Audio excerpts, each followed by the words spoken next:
The Tennis Gambling Podcast on the Sports Gambling Podcast Network is brought to you by Edge Boost. Paying up for better, sign up today. Edgeboost.peppercode HPN. And when you do end up signing up, you get a free Refs or Terrorists t-shirt. Claim your shirt at sportsgamblingpodcast.com/REFS. So once again, sportsgamblingpodcast.com/refs. We're also brought to you by NYR Bets. Get your $25 free bet for the Belmont by going to nyrbets.com/SGPN25, promo code SGPN25.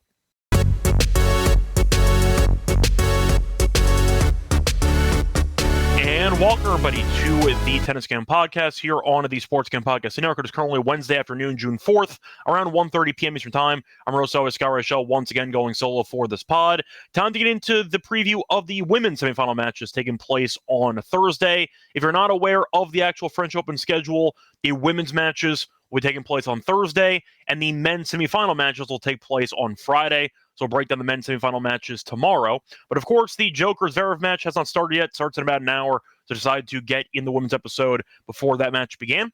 Either way, before we get into any of the recap of the women's quarterfinals, a quick recap of what happened for the last episode for the lock and dog picks. Overall, ended up having a split. Did lose the lock, did win the dog.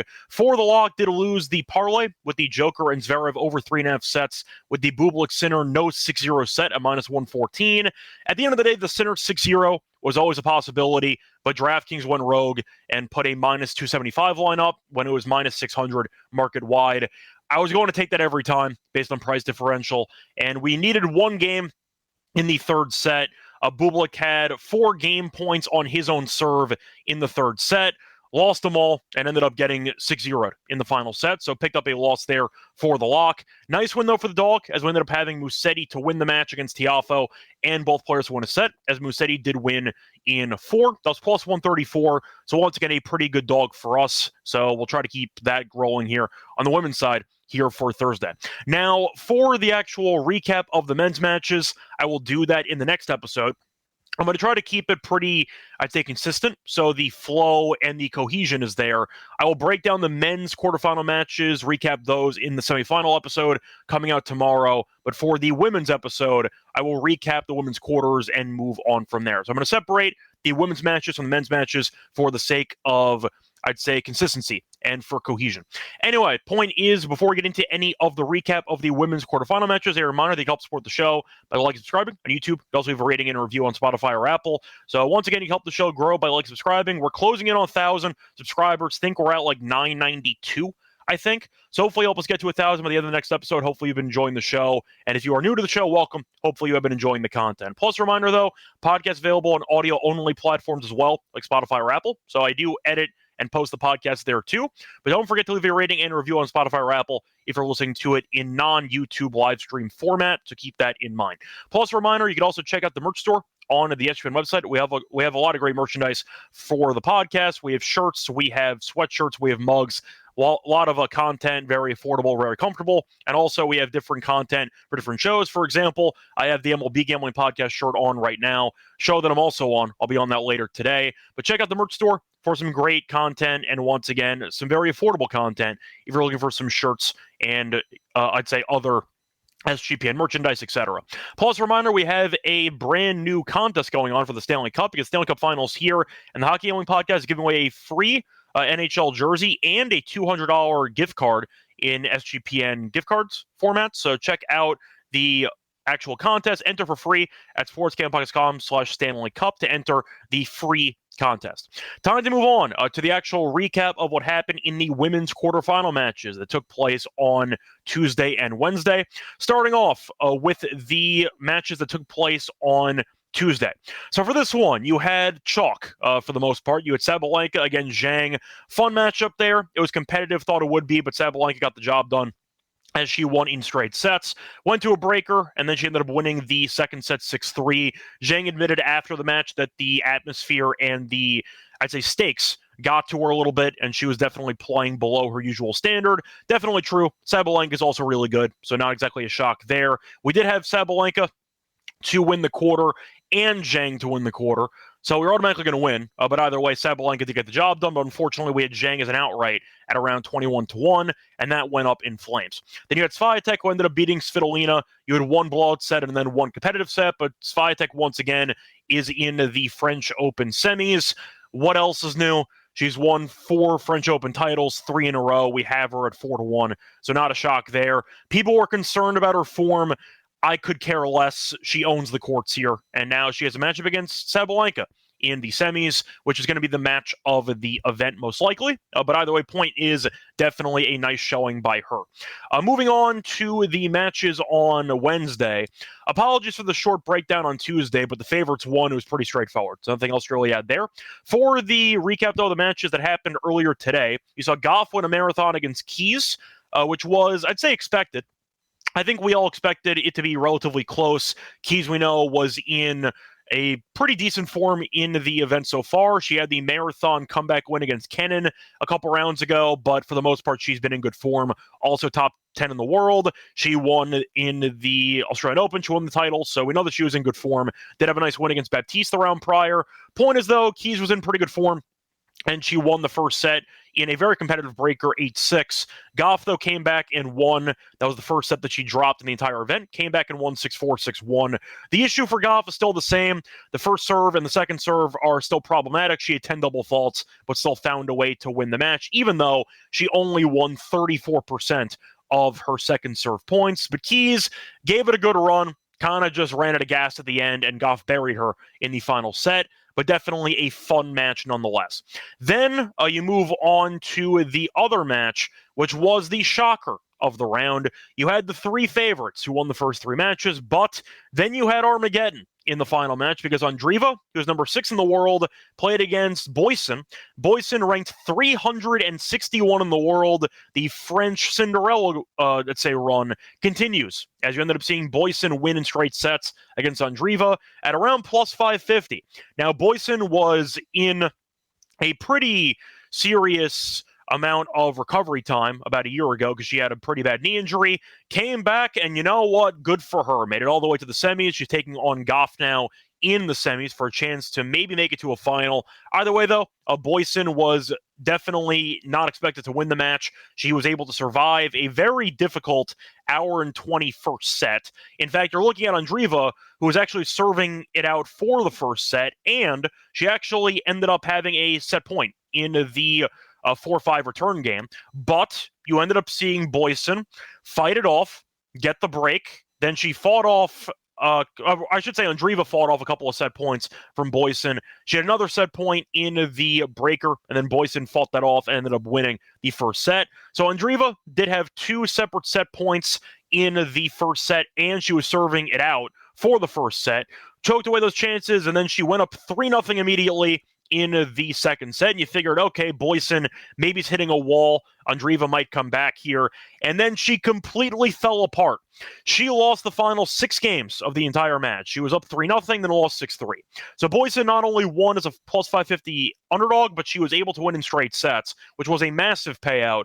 Good for her. A nice job by, once again, the French wild card to use the crowd to her advantage. Did the crowd go overboard? Maybe a bit, but that's kind of expected with the crowds we've been seeing so far in the event. Andreeva, though, is still very young, clearly unraveled. I'd say similar to the way that Schneider unraveled in that match against Paolini in Italy a week or 2 ago.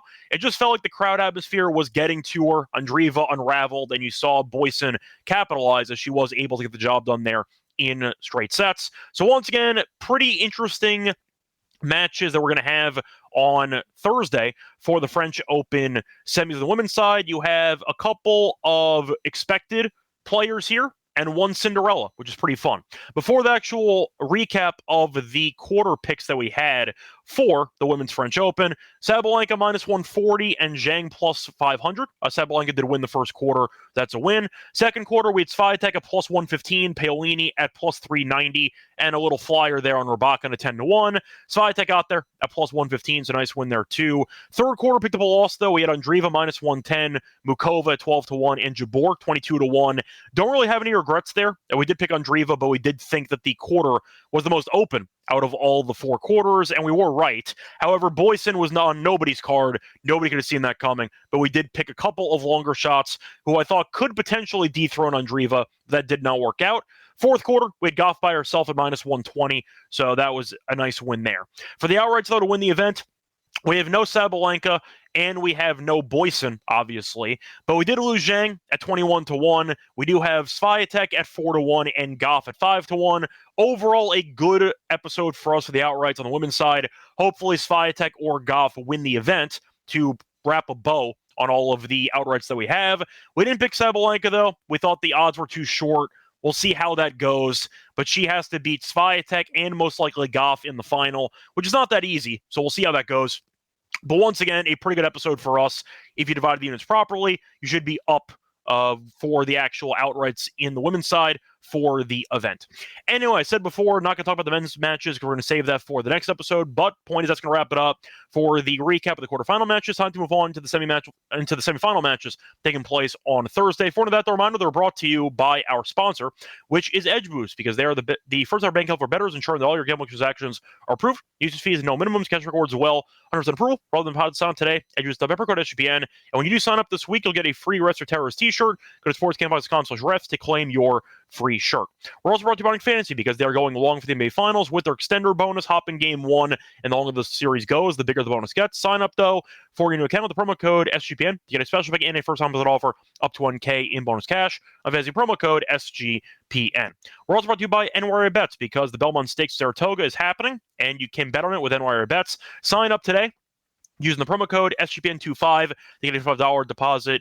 $25 free bet plus a $200 deposit match bonus. Whether you're a seasoned bettor or just getting started, NYR Bets can help you make the jump into the action more easily. The exclusive offer is just for the Belmont Stakes, so don't wait. Join now. Claim your free $25 Belmont bet today at NYRBets.com/SGPN25.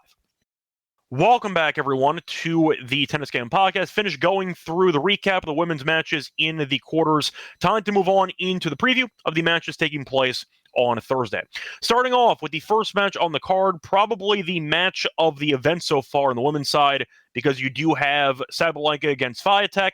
Now, the times of the matches have not been confirmed yet. In theory, they might be putting this match as the later match, but you have a French home crowd, I'd say, favorite here in the card as well. It would not shock me if they put Boyson in the late match slate because of the, I'd say, just improbability of her run and the fact that they do have a home country player to support. It would not shock me if this actually was the first match of the card, so I'm going to cover it first. Sabalenka against Swiatek. Now, for this one, you have Sabalenka as the favorite, about -140. You have Swiatek at +120. For the spread, -1.5 for Sabalenka, +1.5 for Swiatek. The over-under in games at 22.5. You can't find 21.5, though, at a pretty juiced over at -140, but you can take that if you want to. For the set spread, you have Sabalenka -1.5 sets at +180. You have Swiatek Swiatek -1.5 sets at +254. For the over 2.5 sets, I see +125. Team totals, I see 12.5. The over is +110 for Sabalenka. I see 12 for Swiatek. You can find 12.5s too if you shop around if you want to go for the plus money, but I do see a 12 at -130. The under on that is +110. The under for Sabalenka, 12.5, is a -130. Now, for that head-to-head history, they faced off many times before, and you have seen a pretty balanced head-to-head. Swiatek is currently up 6-4, but they have faced off multiple times on clay, and Swiatek has been very good against her on clay. Beat her in Rome last year in straight sets, beat her in Madrid last year, final set tie break, but it was a three-setter, and she won in Madrid there. So you saw Swiatek win both clay meetings last year, faced off the year prior, though, in Madrid. Sabalenka did win that one in three, faced off in Stuttgart, and you saw Swiatek win that one in straight sets, and they faced off in Rome 2022, and you ended up seeing Swiatek win that one in straight sets.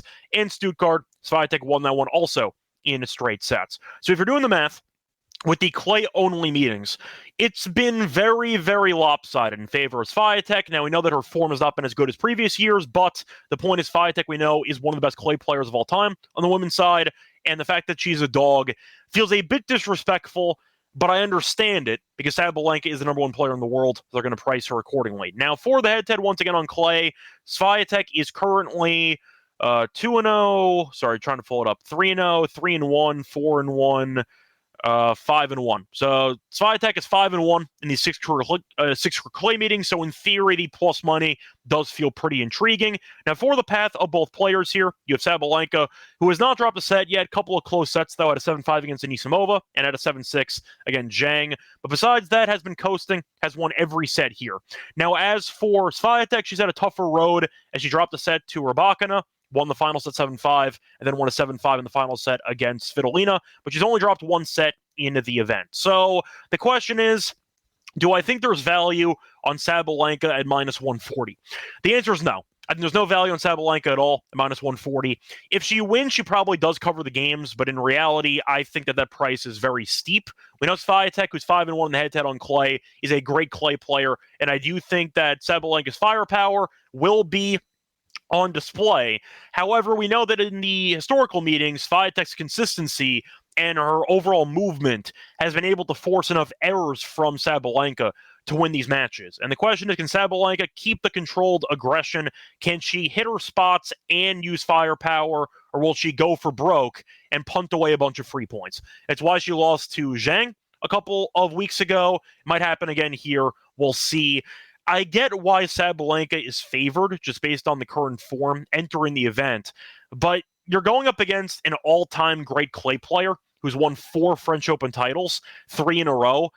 I gotta go with Swiatek. I just think the price is too big. I'd have Sabalenka at like minus 115. I think it's a borderline pick'em if I had to actually price it myself. I think that Swiatek at plus 120 has value, in my opinion. I think it'll be a close matchup. I don't mind the over in the match in general. I think it goes 3 sets. I see a very close battle no matter what. So I think it will be going the distance. So maybe if you want to go for a same-game parlay on the team totals, you maybe have that as an option. If you want to go for the 12.5s on both, maybe you'll get a breaker in there, helps you out, and you get a marathon on your hands, which would not surprise me. But for the actual value itself, I don't mind the over in this one. I think that the over 2.5 sets its value too at around plus 125, plus 130. I see a close matchup. I think you will get at least one set with a 7-5 or 7-6. I think you'll see one set that might determine the entire match, but I can see one set going very long, which would definitely help out the over and help out the team totals. So for this one, I will go with the over, and I'm going to go with the dog here. I just don't see much value at minus 140. I think that Swiatek's too good on clay to be this disrespected, according to price. And Swiatek, if she loses, I think she'll go down swinging. I don't want the team total over for her as well. But for the matchup itself, 5-1 on clay head-to-head, good enough for me at plus money. I'll stick with my pre-tournament, I'd say, belief, which is that Swiatek would win a head-to-head matchup against Sabalenka, and it's why I picked her to win the event. Give me Swiatek to get the job done here at plus money in this one. Moving on to the next matchup, you have a massive favorite in Goff taking on Boysen. Goff is at minus 500. You have Boysen at plus 380 or so. For the spread, you have minus 5.5 for Goff, plus 5.5 for Boysen, minus 120 though on the Boysen side. The over-unders at either 20.5 or 19.5 at minus 135 on the over. For the set spread, you have Goff in straight sets at minus 160. Boysen to win a set is plus 124. The over 2.5 sets is plus 181. Now, for the head-to-head, never faced off before, so can't use it. Now, Boysen, though, has had a very weird run because she had a pretty interesting collection of marathons. She had a 3-setter against Mertens in the first round, beat Kalinina in the second round in straight sets, beat Jacquemot in 3, beat Pegula in 3, and beat Andreeva in straight sets. So she went from facing off against a decent opponent to 2 complete unknowns, then having very nice wins against top 10 players back-to-back. So good for her off the serious knee injury. The forehand's been great. The crowd support's been great, and it's created a very difficult environment for opponents to beat her because of the crowd hyping her up after every point. Now, Goff, we know, is a former French Open finalist. We picked her to win the event, so we do have her making a deep run, and we picked her to win the quarter by herself at minus 120, which did work out.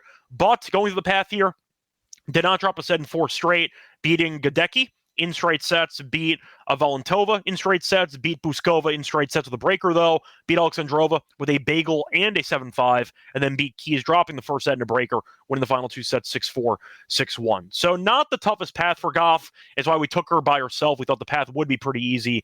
Keys was difficult, but she was able to get by and kind of coasted at the end in 3 sets. So the question is, will Gauff short circuit under the pressure of the French Open crowd, or will we end up seeing the Cinderella run end for Boysen as she loses to a solid clay player in Gauff? Now, for this one, I think for the price itself, I don't think that minus 500 is, in my opinion, fair.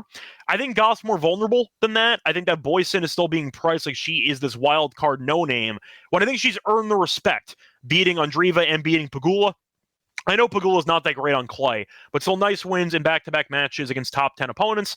And of course, the crowd's been great. I think the price is kind of steep for Gauff, whose serve can betray her, I'd say, constantly. I do think that I'd have this at like minus 350 for me for Gauff. She should be a decent favorite. I think that 500's a little bit expensive. So based on that, in theory, there's value on Boysen. Am I picking her to win? No. Am I picking her to cover the 5.5? I think I'll say yes on this. 5.5's a lot. I think that Gauff's serve can easily let her down, and I do think that Gauff can easily double fault the breakaway. She had 10 double faults against Keys. We know the serve's always a problem, and she will have multiple matches in a tournament where she double faults 10 plus times. The crowd, who's going to be making noise in between first and second serves, might psych her out even more. Her double fault prop in this match for Gauff is over under 7.5 double faults on Bet365. So based on that, I think that you'll see Boysen break a couple times, which would help her chances of actually covering the spread. Might go 3 sets. It would not shock me if Gauff ended up fumbling a set and then won in 3. I'm not going to pick Boysen to win. However, if she did win, I would be less surprised than most people. But 5.5 games is a lot, in my opinion. I will take the plus 5.5 for Boysen. Think Gauff wins. Maybe there's a breaker in there. Maybe there's a close set. But I can see a potential like 6-4, 6-3. I think that's realistic. I think that's a pretty decent outcome. And Boysen still covers with that being the case. But Gauff has had a couple of competitive sets. She has had 3 straight matches with a 7-5 or a 7-6. So team total can be on the cards here for Gauff. You have seen Boysen, though, have a breaker against Andreeva. Previous 2 matches against Pegula and Giacomotti did both go to a 3rd set. So maybe you get a marathon here. Maybe the over is worth looking at, but I do think Gauff will win. I think that she's a bit too solid when it comes to the baseline game, and I do think that, unlike Andreeva, I think she'll be able to handle the atmosphere a bit more, because we know that she's a former Grand Slam champion. She's been here in the final before in the French Open. I think she'll do a better job than Andreeva when it comes to the crowd atmosphere, but I do think Boysen will not go quietly. I think she might win a set, actually. I don't mind potentially the over 2.5 sets at plus 180. I think there's some value if you want to go for a long shot flyer for this one. But give me Boysen plus the games. I will pick Gauff to win, not cover. And I do think that's a pretty nice balance of Boysen being competitive while also not getting the job done in the end. Think we end up getting Gauff in the final if I had to go with my pre-tournament prediction, which I stuck with as I picked her to win the event. So give me Gauff to make it to the final, but I am going to pick Boysen to make it tough and to maybe win a set out of it. So I'll go with Gauff I'll go with 3 for this one. Give me Gauff in 3. Forgot to mention, by the way, give me Swiatek in 3. That's going to be my predictions for the women's semifinal match in the French Open, taking place on Thursday. Checking the comment section quickly. I see Leonard stopping by. What's up, Leonard? CapQuest can't believe that Mira choked it away. I'm not as surprised, because I did say pre-tournament I thought Andreeva was the weakest out of the 4 favorites in their quarter. Andreeva, at the end of the day, is a solid player, and we know that she won a 1,000 title earlier this year. However, the lack of firepower is still concerning, and the fact that she really can't hit the ball past her opponents is definitely problematic. And if you run into a player with a good forehand like Boysen, who can change the overall, I'd say, flow of the match with how quickly she can end points and be the aggressor in points, you can find Andreeva on the back foot a lot, which can leave her vulnerable to upsets. And I do think that Boysen did a good job of taking control of points in the second set, especially during that 6-0 run after she fell behind 3-0. Andreeva, though, I think is a solid player. I do think she needs to work on the firepower a bit more. to become a little bit more aggressive offensively. She's too passive in some points, which I do think comes back to bite her. So I'm not as shocked. Maybe the method of her falling apart 3-0 is why you're so surprised by it. But I think Andreeva losing is not as big of a shock as it might appear. It's mainly based on the Boyson ranking in the 360s. But I'm also lower on Andreeva than most people. I think Andreeva is a very good player, but the lack of firepower is concerning. And I do think she needs to address it by working on that with her coaches, and hopefully she does that moving forward. I also see Matt stopping by, thanking me for roasting the Dub Club people. Yeah, once again, you have a lot of scammers on the internet, and my picks are free. So I'm just trying to raise awareness that just because you see a bunch of posts for people winning, I'll put quotes around winning because Photoshop's a big deal on social media. Be careful out there. You have a lot of people that are trying to trick the public into thinking that they are these gambling gods, and they're not. They lose money and they scam people into paying for the Dub Club membership. Be careful out there. Keep that in mind. Once again, my picks are free, so you can find all my picks on Twitter, on SGPN, etc. But a reminder there for the Dub Club people, I will roast anybody that charges for picks that is also really bad at giving out picks and then hides it in the process. So keep that in mind. Be careful on social media. A lot of, I'll use the term fake gamblers out there who are trying to scheme and scam the public into giving them money. So be careful out there if you are trying to pay for picks. A reminder, though, that you can find all of the SGPN picks for free on the SGPN app and all the podcasts on YouTube, etc. Pause, I see Noah stopping by, talking about how he has money on Carlos to win the French Open. I'll tell you what, he looked really good. I'll save the men's recap once again for the next episode, but damn, Paul got his ass kicked. That's all I'll say, and I'm happy you do enjoy the show, Noah. Anyway, time to move on into the actual lock and dog plays for the women's semifinals. Before we get into that, though, reminder, they're brought to you by our sponsor, which is the Circa Ultimate Fantasy Bowl giveaway, because Circa Resort and Casino, Las Vegas, is giving away the Ultimate Fantasy Bowl experience for a 12-person league to draft in Vegas and be sure to VIP for your stay. You also get a limo ride from the airport, a 5K tab for stadium swim if you want to get some drinks, and hotel stay for you and your 11 league mates. You can also get 15% off everything in the Circa properties, 15% of everything with promo code SGP15. So check that out as well. Enter the contest for free at sportscam.com/circa. That's sportscam.com/CIRCA. We're also brought to you by Rhythm because you've heard us talk about Rhythm before. They also just dropped a game-changing feature called Power Trends, where they are AI-detected patterns where Rhythm's models have consistently won, and they have a high ROI. And a reminder, you can also check out the Power Trends every day. They're uploaded daily and updated every day. Exclusive to Rhythm. No touts, no noise, just clean data-backed picks. Download the Rhythm app, check out Power Trends, and start betting smarter, because you know that we'll be doing so. Also, try it for free for a week by using the 7-day free trial. Go to sportsgamblingpodcast.com/RETHMM.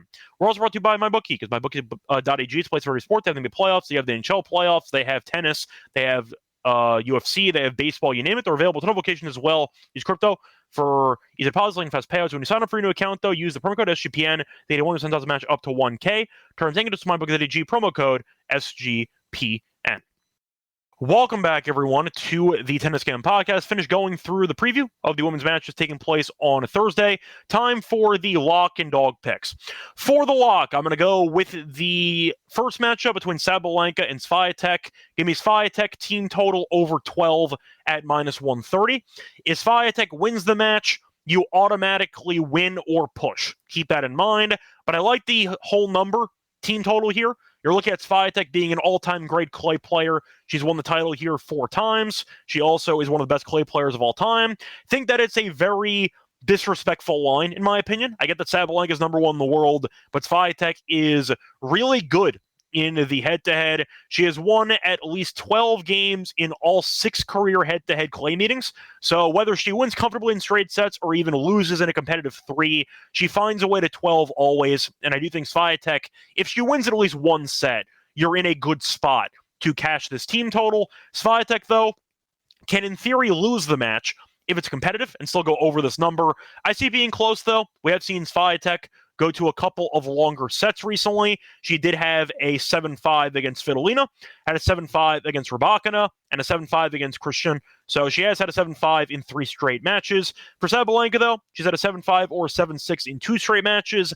I can see one marathon set, which might help out the team total either way. And if Swiatek wins the set, she's in great shape. Before the value, give me the 4-time French Open champion, team total over 12 at -130 as my lock. For my dog, I'm going to go to the other matchup between Boyson and Goff. Give me the Goff team total over 12.5 games here at +104. There's been a 7-5 or 7-6 set in 3 straight Goff matches. So even though she's been winning while dropping minimal sets, she has had a couple of competitive sets recently. And I can't see that happening again here against Boyson. She had a 7-6 against Keys, a 7-5 against Alexandrova, and a 7-6 against Buskova. So based on the recent form, Goff's been winning, but still going over this team total, which makes me think this line is very, I'd say, generous at plus money. Plus, Boyson has had a couple of marathon matches recently. 2 of her last 3 opponents have gone over this team total as well, even though those opponents obviously lost the match to Boyson. She had a 7-6, 6-3 against Andreeva, so a tiebreaker in there. She beat Pegula, but Pegula ended up winning 14 games, and she beat Jacquemot, who ended up having 14 games as well. So despite winning, she's had a couple of close calls, and the fact is, I think that Goff can get there in a straight set win. I like the idea of a marathon set, or even it going 3 sets, couple of paths to get there. But I do think that with the crowd going against Goff, rooting for the French player, I think that the double faulting could be a concern. Her double faulting prop again is at 7.5. So Goff might punt away a couple of service games, might get a marathon set, maybe she loses a set. I think she'll win, but I do think 12.5 games of plus money is a good deal for a -500 favorite. I'll take that as my dog for the show. So once again, I'm going to go with some team totals for the lock and dog. Give me Swiatek team total over 12 at -130. For the dog, I'm going to go with Goff team total over 12.5 at +104. It's going to wrap it up for the show. Back once again tomorrow to get into the men's preview for the semis. Until next time, I'm on Twitter, Reichel Radio. Good luck to all of you and all of your bets. Bye, everyone.